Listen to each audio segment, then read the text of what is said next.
예수님께서 십자가에 못 박혀 돌아가신 날은 준비일, 안식일 전날이었습니다. 저물었을 때 아림마대 사람 요셉이 빌라도에게 가서 예수님의 시체를 달라고 했습니다. 성경학자들은 이 아림마대라고 하는 곳은 구약의 라마다임 소비비라고 하는 그 유명한 사무엘의 고향과 같은 곳이라고 이렇게 말합니다. 사무엘의 고향에서 또 큰 믿음의 인물 아림마대 요셉이 났습니다. 그는 성경에 보면은 존경받는 공회원이었습니다. 그래서 빌라도에게 가서 예수님의 시체를 달라고 하니까 내어줄 수밖에 없었습니다. 그는 세마포로 예수님의 시신을 싸서 이 바위 속에 판 쇠무덤에 넣어두고 돌을 굴려서 무덤 문을 막았습니다. 막달라 마리아와 야고보의 어머니 마리아 또 살로메가 끝까지 골고다에서 머물면서 예수님의 장례 절차를 다 지켜보았습니다. 어디에 묻히는지를 보았습니다. 그리고 돌아와서 예수님께 바르기 위하여 향품을 사다 두었다가 안식일이 지난 다음에 새벽에 일찍 일어나서 무덤으로 달려갔습니다. 무덤으로 달려가면서 걱정을 했습니다. 누가 우리를 위하여 무덤 문에서 돌을 굴려주리요. 그 무덤 앞에 놓인 이 돌은 큰 맷돌 같은 그런 돌로서 신약학자들의 말에 의하면은 남자들 한 20명에서 30명이 힘을 합쳐야 옮길 수 있는 돌이라고 합니다. 무덤에 그렇게 큰 돌이 놓여 있는데 몇 사람의 여인들이 돌을 굴릴 수가 없어서 누가 우리를 위하여 돌을 굴려주리요. 한마디로 말하면은 이 여인들은 계획이 없이 무작정 무덤으로 간 것입니다. 무덤 앞에는 군병들이 지키고 있습니다. 마태복음에 보면은 그 무덤에는 임봉해서 돌을 옮기지 못하도록 해두었고 또 너무나도 큰 돌이기 때문에 여인들이 옮기기도 어렵습니다. 그런데 그들은 예수님의 몸에 향품을 발라드리기 위해서 새벽에 일찍 일어나서 무덤으로 달려갔습니다. 보통 사람 같으면은 우리가 간다고 해서 뭐가 달라질 수 있겠는가? 무덤 앞에 놓인 큰 돌을 누가 옮겨주며 군병들이 지키고 있는데 임봉한 돌을 우리 마음대로 옮길 수 있는가? 가나 마나 안 되니까 그만두자.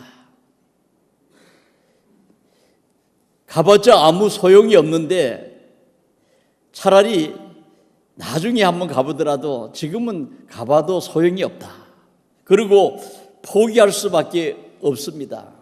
그런데 여인들은 주님을 사랑하고 또 주님 그동안 베푸신 은혜가 너무 감사해서 그 몸에 향품을 발라드리려고 새벽에 일찍 일어나서 무작정 달려간 것입니다.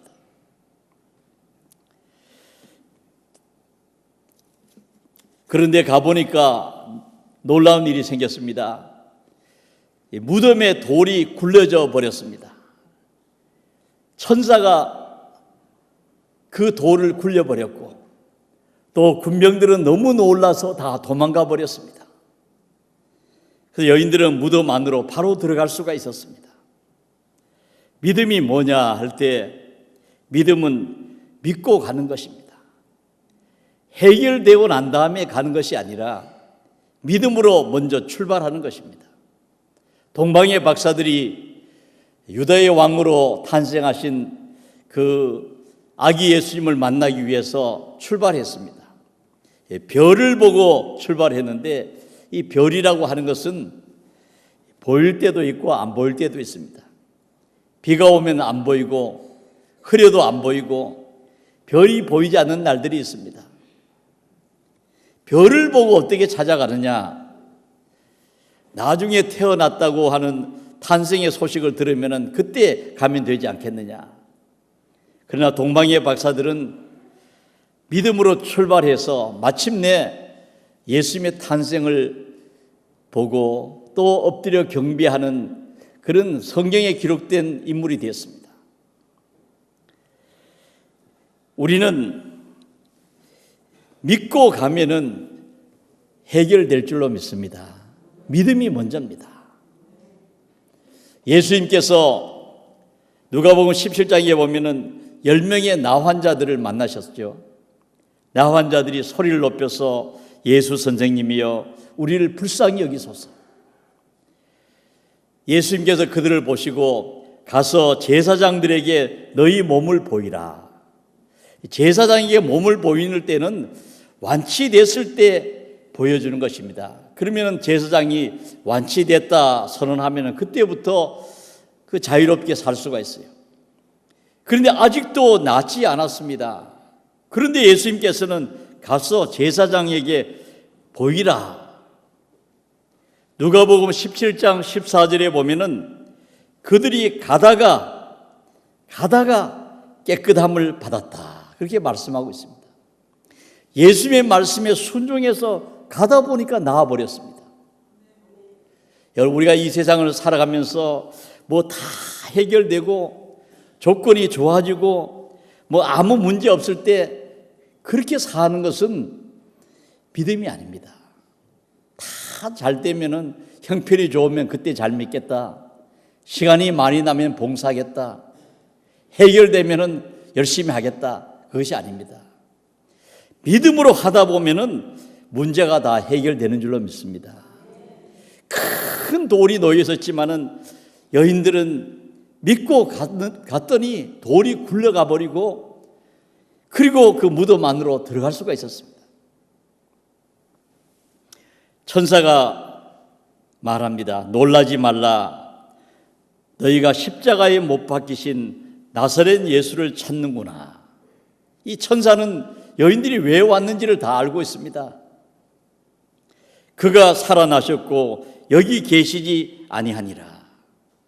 여러분, 우리가 이 세상을 살아가면서 놀라운 일들이 많습니다. 그러나 이 여인들은 얼마나 놀랐겠습니까?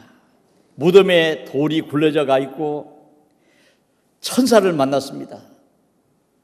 천사의 음성을 들었습니다. 무엇 때문에 왔는지 다 알고 있습니다. 너희가 십자가에 못 박이신 나사렛 예수를 찾는구나. 여인들은 예수님을 찾아왔습니다. 예수님을 찾아 새벽에 일어났고 무덤으로 달려왔습니다. 여러분은 무엇을 찾아 살고 있습니까? 어떤 이들은 세상의 명예를 찾아, 인기를 찾아, 부를 찾아, 세상에 있다가 없어지는 것들을 찾아 헤매는 사람도 많습니다. 너희가 십자가에 못 박히신 예수를 찾는구나. 주님을 찾는 자에게는 복이 있는 줄로 믿습니다. 주님을 찾는 자에게는 문제가 해결되고 돌이 굴러가는 그런 결과가 있는 것입니다. 여인들은 무덤으로 달려갔지만 걱정하던 것들이 다 사라지고 놀라운 일들을 보게 됐습니다. 오늘 성경에 보면 천사가 얘기합니다. 가서 그의 제자들과 베드로에게 이르기를 예수께서 너희보다 먼저 갈릴리로 가시나니 전에 너희에게 말씀하신 대로 너희가 거기서 배우리라 하라. 이 천사는 먼저 이 여인들에게 베드로와 제자들에게 가서 전하라는 것입니다. 부활의 소식을 전하라.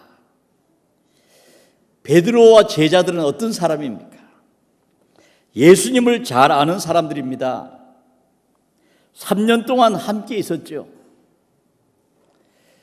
예수님에 대해서 누구보다도 잘 알고 있는 사람들, 또 그들은 예수님의 말씀을 많이 들었습니다. 예수님께서 예루살렘으로 올라오시면서 내가 이제 예루살렘으로 올라가면은 이방인에게 내어줌을 당하고 내가 십자가에 못 박혀 죽을 것이다. 그러나 3일 만에 다시 살아나리라. 예수님은 올라가시면서 한 번, 두 번, 세 번 그 순환을 예고하시고 부활의 그 미래에 대한 것을 예수님께서 분명히 가르쳐 주셨습니다. 그런데 이 사람들은 예수님의 말씀을 많이 들었는데도 부활을 믿지 못했습니다. 설교를 많이 들어도 부활을 못 믿는 사람들이 있습니다. 오늘날에도 교회는 날이지만은 사람이 죽으면 그만이지 어떻게 부활하느냐. 여러분, 우리 기독교는 교양 삼아 다니는 종교가 아닙니다. 기독교는 생명의 종교고 부활의 종교라는 것을 제가 오늘 새벽에도 말씀을 드렸습니다. 여러분, 설교를 많이 들어도 이 제자들이 부활을 믿지를 못했습니다. 여인들은 먼저 그 사람들에게 가서 부활의 소식을 전하라 말씀하셨습니다. 저와 여러분, 우리 모두가 먼저 부활의 믿음을 가져야 할 줄로 믿습니다. 믿는 자가 부활의 믿음을 가져야 하는 것. 그리고 오늘 성경 말씀을 보면은 예수님은 죽음의 권세를 이기시고 부활하셨는데 새벽에 달려온 여인들에게 말씀하셨습니다. 제자들에게 먼저 가서 전하라. 제자들은 예수님을 버리고 도망을 갔습니다. 제자들을 하나하나 보면은 어떻게 보면은 이 반역자들이고 배반한 사람들입니다. 예수님께서 제자들에게 말씀하시기를 너희가 다 나를 버리리라 그렇게 말씀하시니까 베드로가 얘기했죠. 다 버릴지라도 나는 그리하지 않겠나이다. 내가 진실로 내게 이르노니 오늘 밤 닭이 2번 울기 전에 네가 3번 나를 부인하리라.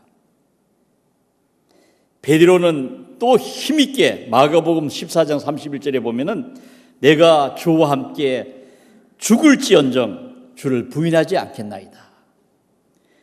모든 제자도 이와 같이 말하니라. 다른 제자들이 우리는 죽어도 주님을 버리지 않겠습니다. 그렇게 말했습니다. 그런데 어떻게 됐습니까? 실제로는 제자들이 예수님이 체포당하시니까 다 도망을 갔습니다. 다 버리고 도망을 가고 베드로마저도 예수님을 3번이나 모른다고 부인했습니다. 인간의 결심, 호언장담대로 되는 것이 아니라 주님의 말씀대로 되었습니다. 여러분, 우리가 큰 소리 친다고 해서 우리가 결심한다고 해서 다 되는 것이 아니라 주님이 도와주셔야 될 줄로 믿습니다. 인간은 약한 것입니다. 내 생각대로 되는 것이 아니에요. 주여 저는 약하오니 붙들어 주옵소서. 영원한 나라에 이르도록 주님 품에 안길 때까지 저를 붙들어 주옵소서. 우리가 큰 소리치고 내 힘으로 되는 것이 아니기 때문에 우리의 일생을 주님께 맡겨야 할 줄로 믿습니다. 오늘 성경 말씀을 보면은 천사는 여인들에게 놀라지 말라고 얘기했습니다. 놀라지 말아라. 예수께서 죽음에서 부활하신 일은 너무나도 놀라운 일입니다. 여인들은 너무너무 무서워서 말을 잘못했습니다. 가서 베드로와 제자들에게 전하라고 했는데 너무 놀랍고 무서워서 전하지 못했다고 기록하고 있습니다. 너무 무서워서 말이 안 나왔던 것입니다. 사람이 죽음에서 다시 살아났다는 소식은 놀라운 소식입니다. 믿을 수 없는 소식입니다. 그러나 전능하신 하나님께서는 놀라운 일을 행하시는 분이십니다. 여러분, 이 우주 만물을 하나님이 창조하셨습니다. 말씀으로 창조하신 놀라우신 하나님, 사람을 만드신 하나님, 놀라우신 하나님, 죽음에서 다시 살리시는 놀라우신 하나님. 여러분, 우리는 하나님께서 행하시는 놀라운 세계 속에 있습니다. 하나님께서 다스리시는 것이고 우리가 살고 죽는 모든 것들이 다 하나님 손에 있습니다. 그 역사를 보면은 근대 세계 역사에서 가장 넓은 땅을 정복한 사람은 나폴레옹이라고 합니다. 그런데 이 나폴레옹도 언제나 이기기만 한 것이 아니라 패배해서 마지막에는 센트 헤레나 섬에 유배를 당했습니다. 그 섬의 총독인 허드슨 로르라고 하는 사람은 큰 제국의 황제였던 나폴레옹을 낮추어서 보나파트라 장군이라고, 황제를 장군이라고 부르고, 때로는 썩은 포도주를 주고, 몸이 아프고 병들었는데 의사를 섬 밖으로 내보내고, 그렇게 해서 그 섬에서 쓸쓸히 세상을 떠났습니다. 넓은 땅을 정복했던 나폴레옹이 죽었을 때 그가 좋아하던 군복을 입히고 미레고 전투에서 입었던 잿빛 외투를 덮어서 장례를 지냈습니다. 나폴레옹보다 두세 배 넓은 땅을 정복한 사람은 알렉산더라고 합니다. 알렉산더는 33살의 젊은 나이로 죽었는데 갑자기 열병으로, 또 후대 사람들은 모기에 물려서 죽었다고 하는 것입니다. 세계를 정복한 사람도 모기에 물려서 말라리아로도 죽을 수 있고, 인간은 너무 약한 것입니다. 그가 죽었을 때 일설에 의하면은 관 밖으로 자기의 두 손이 보이도록 하라. 천하를 정복했던 알렉산더도 빈손으로 가는 것을 사람들이 보게 하라 했다고 하는 것입니다. 알렉산더의 시신은 사람과 비슷하게 모양으로 만든 석관에다가 꿀을 가득 채우고 그 몸을 거기 담궈서 오스트리아 골든 캐스켓에 매장을 했습니다. 알렉산더보다도 더 넓은 땅, 두세 배 넓은 땅을 정복한 사람은 칭기스칸인데, 역사상 가장 넓은 땅을 정복한 사람이 칭기스칸입니다. 그는 중국 서하를 공격하다가 병으로 쓰러져 죽었는데, 많은 죽음에 대한 설이 있지만은 정사에는 왕이 말에서 떨어져서 큰 부상을 당했는데, 그런데도 불구하고 서하를 공격하다가 상처가 도져서 죽었다. 그의 시체는 부르칸산 깊숙이 묻었습니다. 사람이 그 무덤이 어디 있는지 오늘날도 알 수가 없습니다. 수많은 나라를 정복한 그런 정복자들도 죽음 앞에는 힘없이 쓰러졌습니다. 그러나 우리 주 예수 그리스도는 죽음을 이기셨습니다. 이기시고 부활하셨습니다. 오늘 성경에 보면은 다른 여인들은 그냥 너무 무서워서 말을 못하고 있는데, 막달라 마리아가 예수님의 부활하신 사실을 제자들과 베드로에게 전했습니다. 막달라 마리아는 예수님을 제일 먼저 본 사람입니다. 부활의 주님을 가장 먼저 만난 사람인데, 이 막달라 마리아는 과거에 7 귀신 들렸던 사람이라. 여러분, 막달라 마리아의 살아온 과거는 부끄러운 과거입니다. 귀신 들려서, 7 귀신이 들려서 살아온 황폐한, 너무너무 부끄러운 과거를 가지고 있어요. 그런데 막달라 마리아는 성경에 보면은 예수님을 따르는 여인들의 이야기를 적을 때마다 그 이름이 제일 먼저 나옵니다. 주님을 믿는 여성들 가운데 제일 먼저 이름이 기록된, 주님을 제일 잘 믿는 여성으로서 그 이름이 기록되어 있습니다. 과거를 보면은 7 귀신 들렸던 그런 과거가 어둡고 무너지고 황폐한 그런 삶을 살았지만은 현재의 모습은 어떻습니까? 예수님을 전하고 부활의 소식을 전하고 여인들 가운데 으뜸가는 믿음을 가지고 성경에 가장 먼저 이름이 기록되는 그런 막달라 마리아가 됐습니다. 여러분, 우리는 과거의 내가 중요하지 않습니다.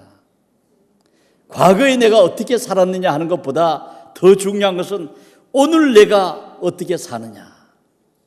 기독교는 과거에 붙잡혀 사는 종교가 아니라 미래를 향해서 나아가는, 미래를 지향하는 종교인 줄로 믿습니다. 우리가 지난 과거를 붙잡고 과거에 무슨 일을 했느냐, 과거의 것을 자꾸 얘기하는 것이 아니라 이 막달라 마리아의 과거는 너무너무 내어놓을 것이 없지만 그러나 현재는 최고의 이름, 주님을 가장 잘 믿는 으뜸가는 여인이었습니다. 우리는 지난 날보다는 오늘이 중요합니다. 우리는 이 과거에 뭘 한번 잘못했다 하는 걸 가지고 자꾸 얘기하면 안 돼요. 하나님께서는 우리의 지은 죄를 사하시고 새로운 사람을 만드시는 분이십니다. 과거의 실패자도 오늘 성공할 수가 있고 과거에 믿음이 없었던 사람도 지금부터 잘 믿을 수가 있는 거예요. 막달라 마리아, 그런 과거가 슬펐고 어두웠고 황폐한 그런 망가진 인생을 살았지만은 그러나 예수님을 만난 이후에 오늘이 아름다운 삶을 살고 부활의 증인으로 살았습니다. 오늘 우리가 이 말씀을 기억하면서 세상에는 놀라운 일들이 많습니다. 가장 놀라운 일을 행하신 분은 예수 그리스도십니다. 죽음에서 살아나셨고 또 예수 그리스도는 사람을 바꿔주시는 것입니다. 내 힘으로 어찌할 수 없는 사람도 주님께서 함께 하시고 도와주시면 막달라 마리아 같은 사람이 될 수 있습니다. 우리가 믿음의 사람은 믿고 나아가면 삶의 문제가 굴러가고 해결된 것을 보게 되는 것입니다. 우리 성산의 모든 하나님의 자녀들이 전능하신 하나님을 믿고 부활하신 주님을 바라보면서 믿음으로 앞을 향해 달려나가는 그런 복된 성도들이 되시기를 축원합니다.